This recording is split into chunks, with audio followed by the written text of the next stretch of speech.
A'udzubillahi minasyaitonirrajim. Bismillahirrahmanirrahim.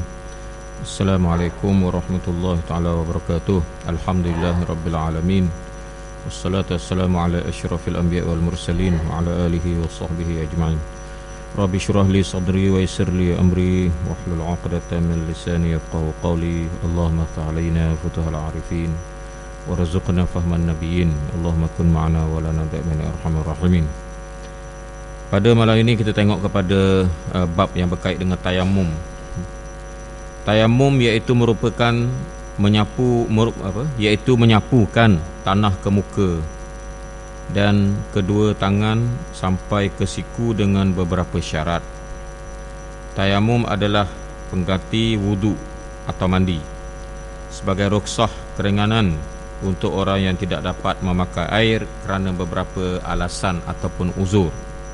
Yang pertamanya ialah kerana uzur, kerana sakit. Kalau ia memakai air bertambah sakitnya atau lambat sembuhnya. Menurut beberapa keterangan doktor yang telah atau dukun yang telah berpengalaman tentang penyakit serupa itu. Yang kedua kerana perjalanan. Yang ketiga kerana tiada air. Firman Allah Subhanahu wa taala, wa in kuntum marada aw ala safarin aw jaa ahadum minkum minal ghaiti aw lamastumun nisaa falam tajidu ma'an fatayammamu sa'idan tayyiban famsahu biwujuhikum wa aydikum minhu. Al-Maidah ayat 6. Dan apabila kamu dalam sakit atau dalam perjalanan atau kembali pada tempat buang air atau bersentuh dengan perempuan, jika kamu tidak mendapat air, maka hendaklah kamu tayamum dengan tanah yang suci. Kaifiatnya ialah sapuhlah mukamu dan kedua tanganmu dengan tanah tersebut. Surah Maidah ayat yang ke-6. Jadi daripada apa yang kita baca tadi, yang pertamanya tayamum tu iaitu satu ganti kepada wudu ataupun mandi wajib ataupun mandi orang mati. Mandi orang mati. Dan kerana apa? Kerana beberapa sebab lah. Kerana keuzuran. Yang pertamanya kerana sakit. Doktor kata kalau pakai air akan mati orang tersebut, pesakit tersebut. Dia tak boleh pakai air untuk menyucikan diri. Begitu juga kalau doktor kata kalau pakai air ataupun ambil wuduk dengan air macam biasa ataupun mandi wajib macam biasa, maka sakit itu akan bertambah ataupun lambat baik. Maksud jugalah.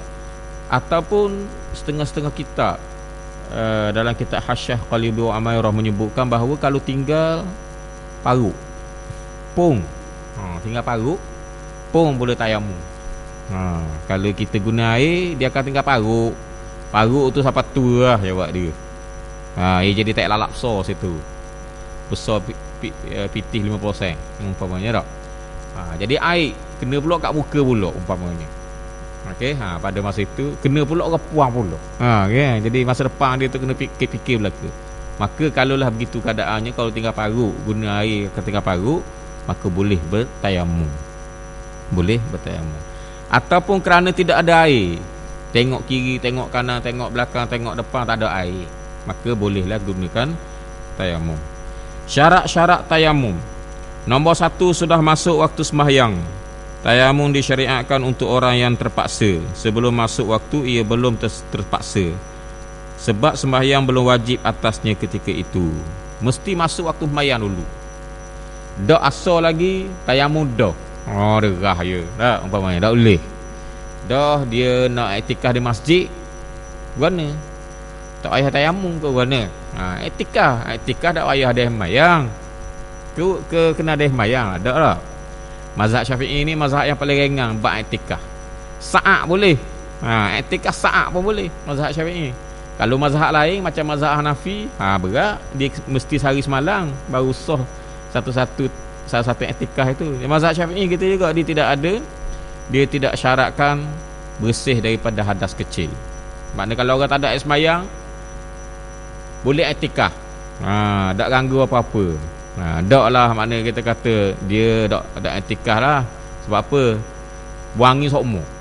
Okey, buang angin semua. Tak apa, tak ada masalah apa-apa, tak ganggu etika.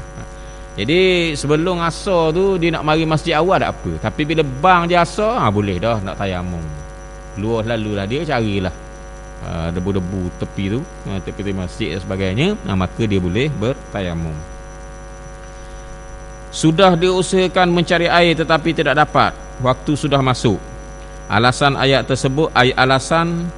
tersebut di atas. Kita disuruh tayamum bila air tidak ada.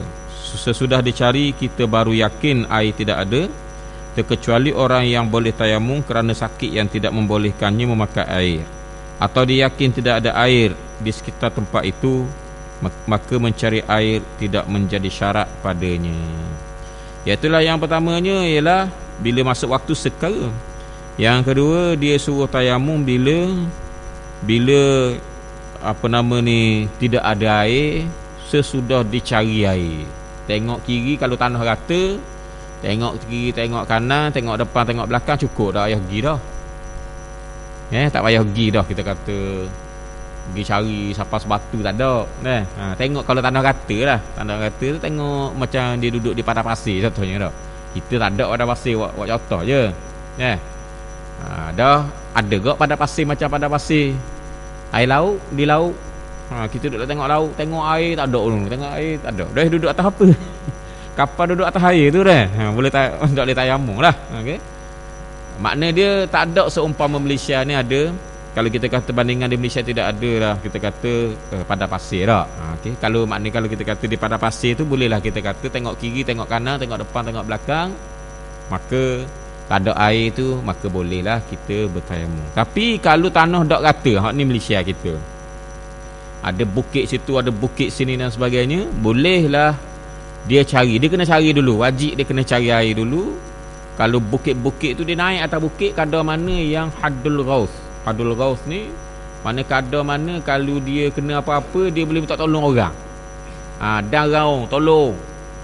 Tolong dengan suara kuat lah. Maka orang dah dengar, orang dia minta tolong tu. Sekat tu je. Setakat suara tu je.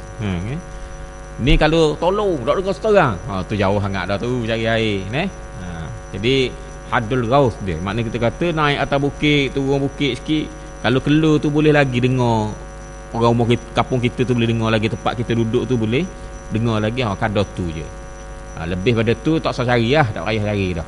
Payah dah, dia kira kesukaran dah untuk mencari air. Okey. Kalau dia yakin memang tak ada air, cari pun tak ada air, yakin kawasan ni memang terkenal dengan tak ada air, tu tak wajib cari air, pakai tayamum lalu lah. Kecuali kalau dia ada kawan-kawan rombongan. Kawan-kawan rombongan dia, dia wajiblah dia kena cari daripada kawan-kawan rombongannya. Rombongan dia kalau zaman dulu gak kafilah negeri tu panjang gitu tak. Kita tengok dah TV bayangan macam tu lah. Kalau kita gak direct kereta lah, nak pergi kat orang nikah ngata. Lepas tu air tak ada. Kita cari lah sebuah kereta ada tak air lebih. Orang ni kata tak ada air, orang ni kata tak ada air. Barulah kita boleh ada air nak minum dia tu. Takkan nak pergi kamu. Kita nak minum ramai dah kereta ni tak. 5 orang ni. Kalau kereta besar sikit 8 orang nak minum air tak. Takkan nak pergi kamu pula ni. Maka pada masa tu dah tak ada air dah untuk digunakan untuk wudu. Yang adanya adalah untuk perkara-perkara seperti minum dan sebagainya. Pada masa itu dibolehkan bertayamum. Okey.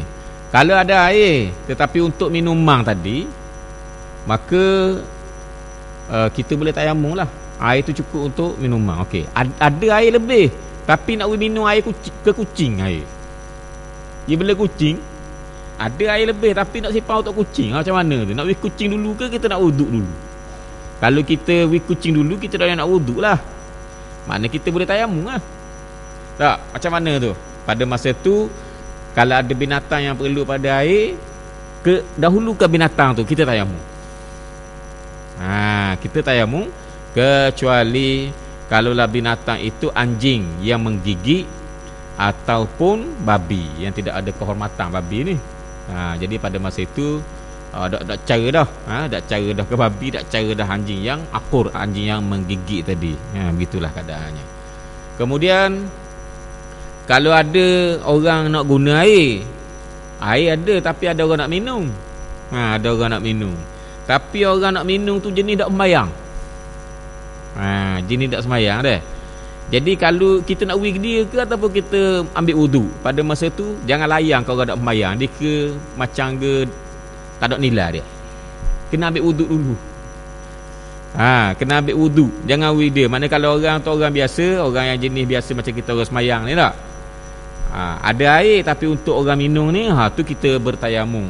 Kita berilah air tadi, ataupun kita biarkanlah orang tadi untuk memberi kepada orang yang lain untuk minum dan sebagainya. Maknanya kita bertayamum, tapi ada air lebih, orang tu nak guna, tapi orang tu jadi tak sembayang. Pada masa itu kita tak boleh nak tayamum, kita wajib guna air tu juga. Dah orang tak sembayang, biar dia nak mapuh tak apa. Begitu keadaannya. Tak ada hormatnya orang tak sembayang ni. Sampai gitu. Dah kalau dia mati tak apa, biar air mati pun tak apa. Gitu. Tayamum, kita tayamum. Kita bertayamum, kita berwuduk dulu dengan air tersebut. Kalau dia jenis orang sembayang, saya sebut dah tadi. Bolehlah kita tayamum, biarlah. Ataupun orang tu adalah orang yang murtad. Ada orang memang air tu cukup untuk kita berwuduk, tetapi tapi kalau kita berwudu, ada seorang ni dia akan mati lah. Siapa orang ni? Orang murtad. Pada masa itu tak ada kehormatan langsung orang murtad ni. Kita wajib kita berwudu macam biasa. Dah kalau dia mati dia tak apa lah. Gitu lah. Tak ada kehormatan langsung orang murtad ni. Orang murtad ni bukan tak ada kehormatan lagi dah. Dah wajib tanang, wek anjing pun boleh daging dia.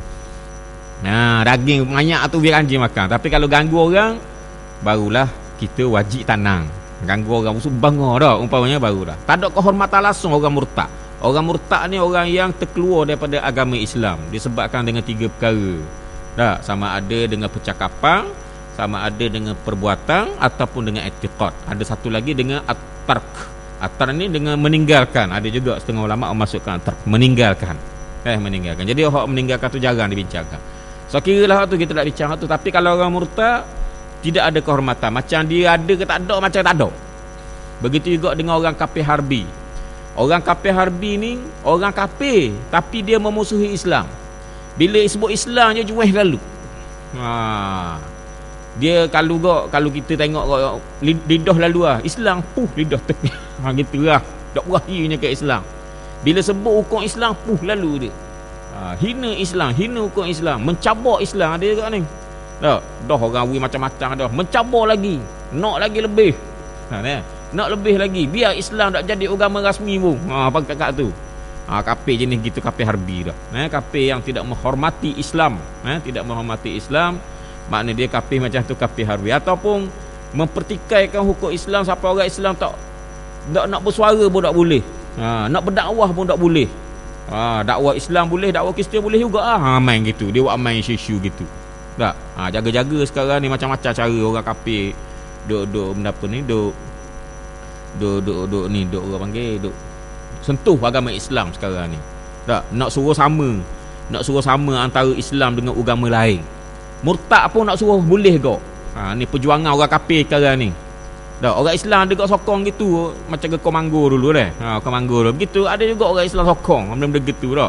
Kok pakai tudung pun ada gak sokong-sokong jenis-jenis orang kafir nak ni. Tak? Tak boleh. Maknanya kalaulah kebebasan beragama tu diberi kepada orang, sampai pekat orang tu boleh masuk Islam, maka kebebasan agama juga boleh, walaupun kepada orang Islam nak masuk agama lain. Ini nak sama gitu. Mana boleh. Malaysia ni negara Islam. Bila negara Islam, istimewa Islam, hukum adalah hukum Islam. Tak? Siapa tak ada kehormatan Islam gitu, itu bukan negara Islam lah orang panggil tak? Jadi orang kafir yang mencabar sampai pekat tu boleh dikategorikan sebagai harbi, yang memusuhi Islam. Secara halus ke, secara tak halus ke, tu dah memusuhi agama Islam. Ataupun orang yang muhsan, orang yang berzina, yang muhsan. Orang ni kalau ada air, kalau wik dia, jawab ya, kita tak boleh nak berwudu. Kalau kita wik dia, ataupun kita ambil kita berwudu, kita berwudu, dia mungkin jadi mati dan sebagainya. Pada masa itu kita ambil kita, jangan wik dia. Ni kehormatan tak ada kepada orang yang lelaki yang berzina, yang telah muhsan. Muhsan ni telah berkahwin. Sebab tu ramai agak dengar cerita yang terlibat dengan benda-benda yang tak senonoh tu, benda-benda yang berzina dan sebagainya. Tak dengar sekarang ni, dengan video lucuhnya, dengan apa semua. Maka kita kena jaga-jaga. Apabila orang tu dah kahwin, bila dia berzina, darah dia halal tu. Kena ingat darah dia tu halal. Sebab orang yang berzina ni, apabila dia telah kahwin yang dipanggil sebagai muhsan, dia dianggap sebagai orang yang layak dibunuh melalui rejam. Layak dibunuh, halal darah dia. Jangan kita pula tahu kita pun ambil batu tagu, jangan buat gitu. Itu proses undang-undang lah. Proses undang-undang lah. Kena proses mahkamah dan sebagainya. Saya nak ceritakan, jangan ada orang terlibat dengan zina ni. Okey. Terutama sekali kau budak-budak tu, saya kira dah orang tua ni. Ada juga yang terlibat dengan benda-benda zina, benda-benda yang tidak senonoh dan sebagainya. Dah kahwin dah dan sebagainya, masih lagi melakukan perkara tu. Islam telah bagi jalan. Kalau orang tu rasa nak lebih lagi tentang hubungan dia tu dengan seorang perempuan, maka dia boleh kahwin 2, boleh kahwin 3 dan boleh kahwin 4. Islam bagi jalan dah. Kenapa pergi berzina? Jadi zina ni, siapa pekat hinanya zina ni, siapa pekat mana? Siapa pekat kalau ada air nak uwi ke dia ke, ataupun nak ambil kita. Kalau kita uwi ke dia, kita tayammum. Kalau ambil kita, kita berwuduk. Dia pula dahaga dan sebagainya, kita ambil kita, jangan uwi ke dia. Siapa pekat tu begitu keadaannya. Habis. Dengan tanah yang nombor 3, dengan tanah yang suci dan berdebu. Menurut pendapat Imam Syafi'i, tidak sah tayamum melainkan dengan tanah. Menurut pandangan imam yang lain, boleh sah tayamum dengan tanah, pasir atau batu. Ini bukan mazhab kita lah. Mazhab kita tanah berdebu. Dalil pendapat yang kedua ini, sabda Rasulullah sallallahu alaihi wasallam, ju'ilat li al-ardu tayyibatan wa tahuran wa masjidan muttafaqun alaih. Telah dijadikan bagiku bumi baik dan menyucikan.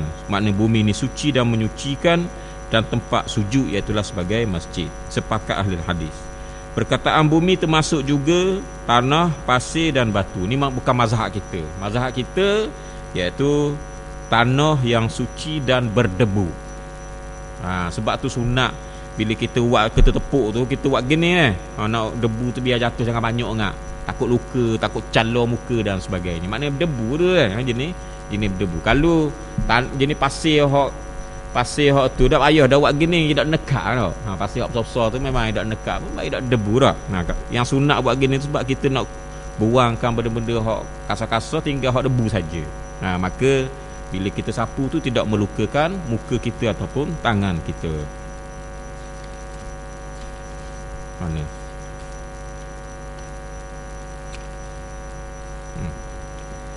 Menghilangkan najis, bererti sebelum melakukan tayamum hendaklah ia bersih dari najis. Menurut pendapat sebahagian ulama. Tetapi menurut pendapat yang lain, tidak menghilangkan najis. Buang dulu najis-najis yang ada tangan tu, jangan tayamum lalu dau. Itu pandangan yang terdapat dalam mazhab kita. Fardu dan rukun tayamum. Nombor 1, niat. Hendaklah seorang yang akan melakukan tayamum berniat kerana hendak mengerjakan sembahyang atau sebagainya, bukan semata-mata menghilangkan hadas sahaja. Kerana sifat tayamum tidak dapat menghilangkan hadas, hanya dibolehkan untuk melakukan sembahyang kerana darurat. Keterangan bahawa niat tayamum wajib hukumnya ialah hadis yang mewajibkan niat wudu yang lalu. Apabila kita nak tayamum, wajiblah kita kena niat. Tapi niat kita tadi bukan mengangkat hadas, sama ada hadas besar ataupun hadas kecil. Kalau kita tayamum ganti kepada wudu, maka tayamum kita tadi sebagai ganti kepada air semayang.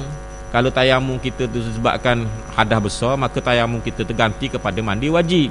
Jadi sebenarnya hadas ini, kedua-dua hadas ni, sama ada hadas besar dan hadas kecil, dia tidak hilang dengan tayamum. Menurut mazhab kita, mazhab Syafi'i kita ni, kita cakap atas mazhab kita lah, sebab kita di Malaysia kan tak? Maka kalaulah begitu, maka niat semayang tadi bukan kita niat untuk mengangkat hadas besar. Untuk mengangkat hadas besar ataupun hadas kecil. Nawaitu tayammuma li raf'il hadasi al-akbar ataupun li raf'il hadasi asghar. Tak boleh. Tidak jadi. Dia kena kata dalam niat dia seperti nawaitu tayammuma listibahatis salah, iaitu aku tayamum kerana untuk mengharuskan semayang sahaja sementara. Untuk mengharuskan semayang sementara ni saja. Sebab darurat, sebab tak ada air. Jadi makna dia tayamum itu tidak mengakar hadas. Dia hanya untuk digunakan buat sementara waktu sebelum ada air. Maka sebab tu dinamakan sebagai mengharuskan sembahyang. Jadi kita niat untuk mengharuskan sembahyang, bukan kita niat untuk mengakar hadas, sama ada hadas besar ataupun hadas kecil. Maksud salah. Dia tak sama dengan mazhab lain, mazhab Hanafi. Mazhab Hanafi ni tayamum ni macam wuduk 100%. Dalam mazhab Hanafi, tayamum macam ke wuduk 100%. Dia boleh mengakar hadas besar, boleh mengakar hadas kecil. Dia makna gati air semayang 100%, gati mandi wajib 100%. Begitu. Itu dalam mazhab Hanafi. Kita adalah darurat je. Kita hanya gunakan tayamum untuk sementara saja. Sebab tu kita bertayamum apabila masuk waktu saja. Dan untuk sekali semayang tu saja untuk fardunya. Untuk semayang sunat cerita lain lah. Tak boleh nak bawa tayamum tadi untuk semayang yang berikutnya, untuk semayang fardu yang berikutnya, dan untuk waktu yang berikutnya. Tak boleh. Sampai mereka mazhab kita ni, tak, kalulah kita kata orang tawah sebab tak ada air. Tawah kan dalam mazhab kita, mazhab Syafi'i, wajib kena bersuci dah. Maka kita nak tawah tak ada air, nak ambil sembahyang ke mana, maka kita pun tayamum hak sekali itulah. Tawah hak wajib sekali tu je, hak 7 raun tu je. Kalau ada pula tawah wajib lain nak guna tayamum yang sama, tak boleh lah, kena tayamum lain pula. Kalau tawah sunat tu cerita lain lah. Tawah siapa pekat tawah, siapa pekat semayang Jumaat. Semayang Jumaat makna dia tak ada air. Bila tak ada air, maka terimam pun tayamum. Sebab apa? Nak baca khutbah. Sebab khutbah ni syarat dia mesti ada air semayang ataupun mesti bersih daripada hadas besar. Dah air tak ada, maka dia pun tayamum. Maka dia tayamum untuk mendapat ni, untuk khutbah.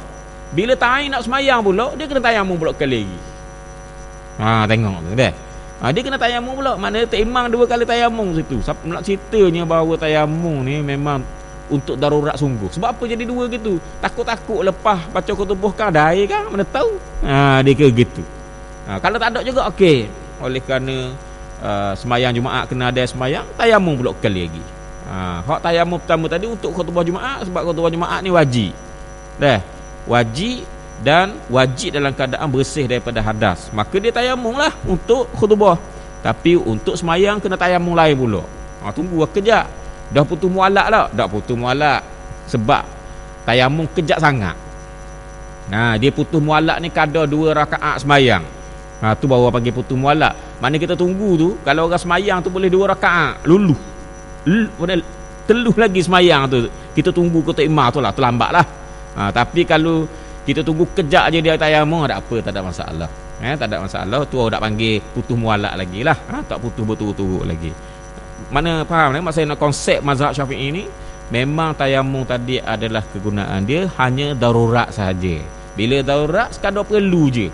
Oleh kerana sudah khutbah Jumaat, nak semayang tu benda fardu lain, semayang tu fardu lain, maka tayamum lain pula. Siapa pekat tu dalam mazhab kita tak? Begitu. Siapa pekat kalau orang tu tayamum untuk, contohnya kalau sakit. Ni saya cerita dalam mazhab kita, mazhab Syafi'i. Kalau sakit, makna dia luka tangan. Maka dia ambil air semayang. Muka tak ada masalah, dia ambil air semayang macam biasalah muka. Maka dia basuhlah muka dia. Basuh muka dia. Kemudian bila taing siapa nak basuh tangan, dia wajib kena basuh tangan dengan air. Masa tu tak ada peluang dia nak ambil guna air. Sebab apa? Dia luka tangan. Kalau kan guna air, dia jadi rosak tangan, lambat baik, tinggal parut macam apa sebut tadi mula-mula tadi. Pada masa tu baru dia boleh tayamum masa tu. Baru sudah basuh muka ni, baru kita boleh tayamum. Sebelum basuh muka tak ada tayamum lagi. Sebab dia kena tangan, dia kena gelerang mana. Maknanya kalau gelerang basuh tangan, tayamum pada masa gelerang basuh tangan tu. Sebab dia darurat. Faham maksud saya ni? Dia tak boleh kita tayamum guna ni, sudah ambil semayang, lepas tu sudah basuh, sudah basuh hak boleh, dia hak tak boleh luka tu biarlah lok gitu, lepas tu basuh sapu kepala, basuh kaki, baru kita tayamum dah. Lek gitu. Itu salah. Itu salah tu. Mazhab Syafi'i lah. Saya tak cerita hak mazhab lain, kita amalan kita ni dah. Dia ikut tertib. Ikut tertib ni maksudnya sudah saya basuh muka, saya basuh muka ambil sembahyang, dan bila saya nak basuh tangan, tiba-tiba ada luka sikit, maka memang dah habislah tepat nak basuh tangan tadi. Jadi saya pun basuhlah tangan hak bahagian tak luka dulu. Lepas tu sebelum saya sapu kepala, saya tayamum pula. Saya kena tayamum. Saya kena tayamum. Bila sudah tayamum, barulah saya sambung balik hak guna air tadi, sapu kepala. Lepas tu basuh kaki. Begitu. Maknanya nak ceritanya bahawa tayamum tu daruratnya ataupun sifat dia adalah sifat sementara saja sampai mereka. Kita kata nak basuh tangan pun tak boleh, nak basuh belum basuh muka tak boleh. Pela-pela ataupun kita nak buat sekaligus sudah ambil wuduk semua barulah kita tayamum, tak boleh. Sebab dia darurat. Mana tahu masa kita nak basuh tangan tu baik, dia ke gitu. Mana tahu baik masa tu, dia ke gitu dah. Jadi itu hukum dia berdasarkan kepada mazhab Syafi'i. Mana kalau mazhab lain itu mudah, macam kita kata Ibnu Hazmin Al-Andalusi. Kalau kita sakit tangan, kita sakit sini tangan, muka sakit, nak ambil air semayang tak boleh kenalah. Kan kena jadi gosok muka, lambat baik dan sebagainya. Mazhab Ibnu Hazmin Andalusi, kita hanya basuh muka dalam kadar yang boleh kena je air. Lepas tu tangan, basuhlah tangan kadar mana kena air. Sapu kepala gitu juga, basuh kaki gitu juga. Lepas tu tak payah tayamum. Sebab apa? Sebabnya itu kadar yang boleh. Itu dalam mazhab Az-Zahiri. Ibnu Hazmin Al-Andalusi sebut gitu. Nak pakai satu pun boleh juga kalau orang susah nak tayamum. Nak sembahyang pun kadang-kadang bimbang gini juga. Kadang-kadang orang sakit ni, orang sakit nak sembahyang payah, tiba-tiba kena tayamum pula. Jadi fikir, Allah, dah lah aku nak sembahyang payah, lepas tu nak ambil sembahyang kena tayamum pula. Baik dah sembahyang. Baik dah sembahyang dia kodor-kodor belakang dia main fikiran gitu pula. Sedangkan wajib sembahyang, dia tak boleh kodor. Salah kodor tu. Kodor tu dah susah lah. Mana tinggal sembahyang dalam waktu tu dah susah. Niat walaupun niat kodor macam mana pun tak boleh. Dia kena sembahyang. Ada ke orang payah-payah ngak kodor lalu sekaligus nak. Kalau seminggu kita kodor Zuhur 7 hari 7 kali ya. Kita kodor Asar 7 kali. Pakai borong gitu lah. Saya bimbang takut jadi gitu. Kadang-kadangnya dalam isu yang berkait dengan orang sakit ni, kita boleh pakai pandangan yang mengatakan tak payah tayamum orang sakit ni. Hak yang sakit tangan ke, hak seming ke apa semua, dia basuhlah bahagian hak yang boleh basuh. Hak tak boleh basuh tu tak payah tayamum. Kadang tu je dia mampu, pada masa tu dia semayang macam biasa. Tak payah qada mula, tak payah apa, sah semayang dia macam biasa. Saya rasa kalau kita ikut pandangan tu, orang sakit pun boleh semayang. Boleh semayang tak? Lega lah sikit dah. Begitu. Tapi kalau kita kata hak macam saya sebut tadi, tapi hak ni lah hakikatnya dalam mazhab Syafi'i. Yang saya bimbangnya ialah orang sihat pun tak sembayang. Orang sihat pun tak sembayang. Kalau sakit suruh sembayang pula. Allah, kau malah. Lepas tu kena tayamum pula. Allah, garu kepala awak je. Nah. Sampai potok garu kepala. Nak kita kata dah, malah, capu malah. 3 kali malah dah situ. Jadi untuk menghindarkan perkara itu lebih baik ada masanya kita boleh bertukar mazhab. Tapi dengan kena tanya dululah. Jangan bahan rambang dah. Kalau nak buat, kalau ada orang sakit tu, hello lah ke ustaz mana-mana hak pandai bincang bab tayamum ni. Macam mana ustaz nak selesai masalah ni? Tak gini-gini susah. Nak tayamum pula, takkan kita nak turun daripada hospital tu. Nak turun ke hospital. Ada orang kata boleh tayamum debu-debu dekat cermin, dekat tekak. Hospital apa gitu? Ada debu. Ada hospital debu. Hospital debu tak ada orang pergi. Hospital ni mesti tak ada debu lah. Tak ada nak cari debu-debu ni. Payah. Dia bukan dalam bah. Dalam bah tu mungkin ada debu-debu dekat dah. Jadi makna dia takut mari fikiran. Aku duduk tekak 7. Setiap kali nak sembahyang turun. Ada pun mesti ada anak pula mari untuk tiap kali sembahyang. Anak kita pun kerja juga. Sembahyang bimbang mari fikiran tu.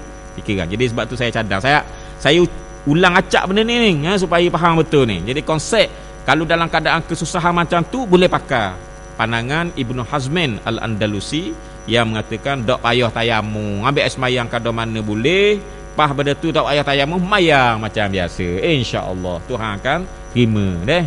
Tuhan akan terima kalulah susah sangat.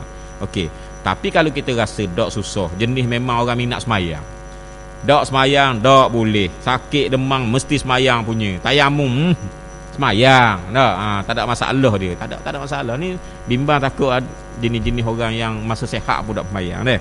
Masa tu baru nak sembayang, dia teringat nak sembayang masa tu takut mati kan sakit kan kadang-kadang mati ya.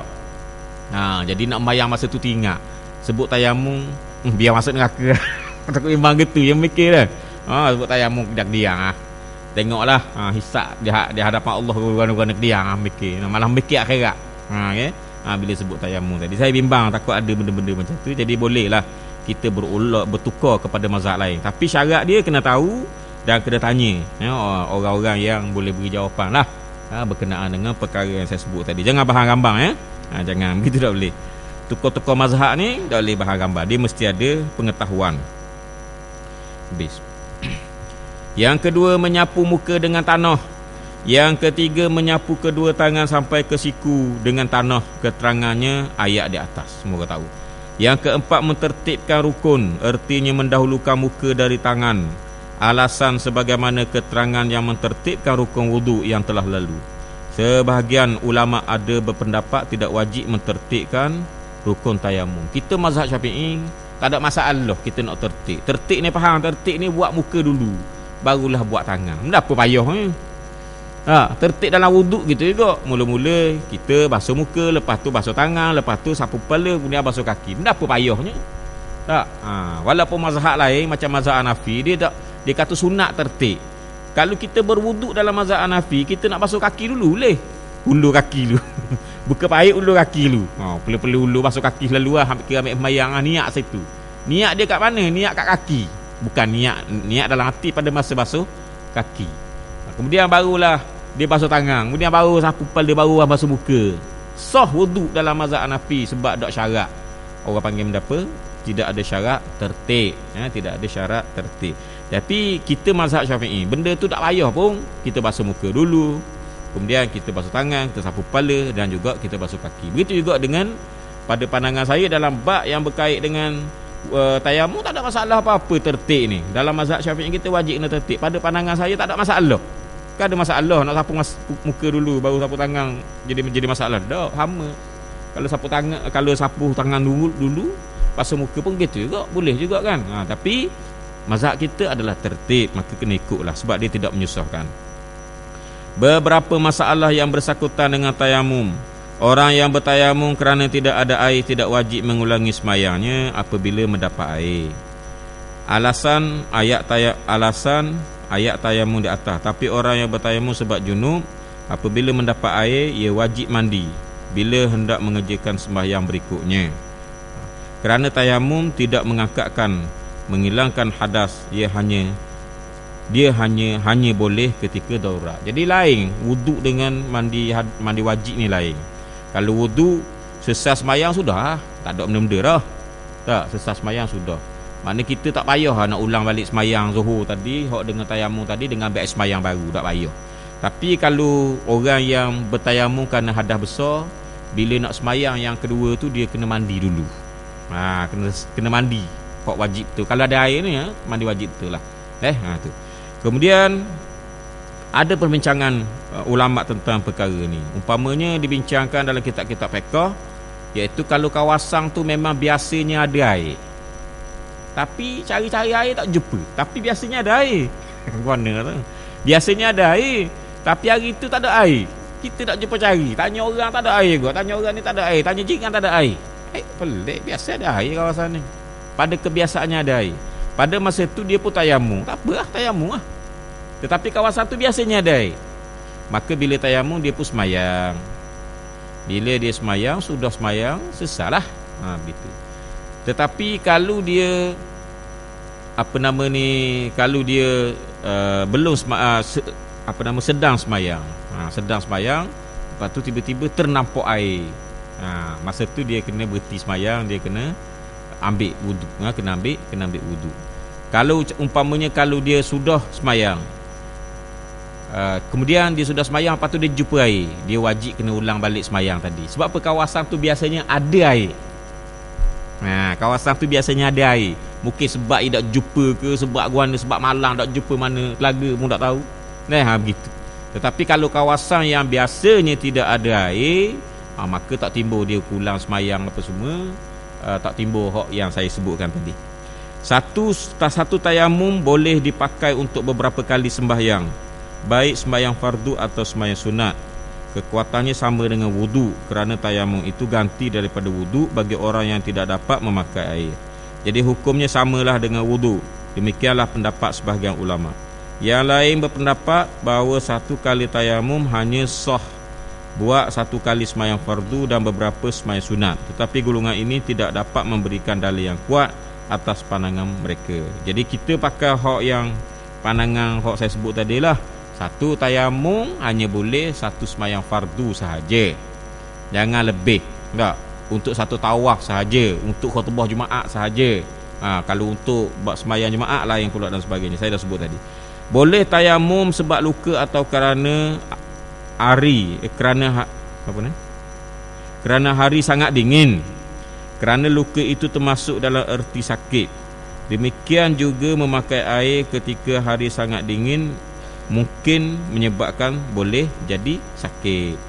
Sabda Rasulullah sallallahu alaihi wasallam, an Jabirin qal kharajna fi safarin fa asaba rajulan minna hajarun fashajjahu fi ra'sihi thumma ihtalama fasa'ala ashabahu hal tajiduna li rukhsatan fi tayammumi faqalu ma najidu laka rukhsatan wa anta taqdiru 'alal ma faghtasala famata falamma qadimna ala Rasulillah sallallahu alaihi wasallam ukhbira bidzalika faqala qatalahumullah ala sa'alu idza lam ya'lamu fa innama shifaa'ul 'ayyi as-su'alu innama kana yakfihi an yatayammama wa ya'siba ala jurhihi thumma yamsaha alaihi wa yaghtasila sa'iri jasadihi. Rawahu Abu Daud wa Daruqutni. Iaitu saya bila masa saya baca terjemah dulu saya sambung minggu depan pula. Dari Jabir katanya, huraian je saya sambung minggu depan, saya terjemah saja. Dari Jabir katanya, kami telah keluar pada satu perjalanan, kemudian seorang teman kami dijatuhi batu sampai luka kepalanya, kemudian ia bermimpi bersetubuh. Lantas ia bertanya kepada teman-temannya, adakah kamu perolehi jalan yang memberi kelonggaran bagiku untuk tayamum? Mereka menjawab, kami tidak mengetahui jalan yang memberi kelonggaran bagimu, sedang engkau masih kuasa memakai air. Kemudian orang itu mandi yang menyebabkan dia mati. Kemudian ketika sampai kepada Rasulullah sallallahu alaihi wasallam diceritakan hal itu kepada baginda. Baginda bersabda, mereka membunuh dia, Allah akan membunuh mereka. Mengapa mereka tidak bertanya kalau tidak mengetahui? Sesungguhnya obat keraguan adalah bertanya. Sesungguhnya cukup ia tayamum sahaja dan diikat lukanya, kemudian disapunya dengan air di atas ikatnya itu dan dibasuhkan sekalian badannya yang lain. Riwayat Abu Daud dan Daruqutni. Jadi habis masa saya huraian dia saya akan bawa pada minggu depan insya-Allah. Bismillahirrahmanirrahim. Alhamdulillahirabbil alamin. Wassalatu wassalamu ala Rasulillah wa ala alihi wa sahbihi ajma'in. Allahumma ighfir lana warhamna wa tub 'alaina wafiqna wahdina wa atina min ladunka rahmah wa hayyi lana min amrina rasyada walhamdulillahirabbil alamin. Taqabbalallahu minkum.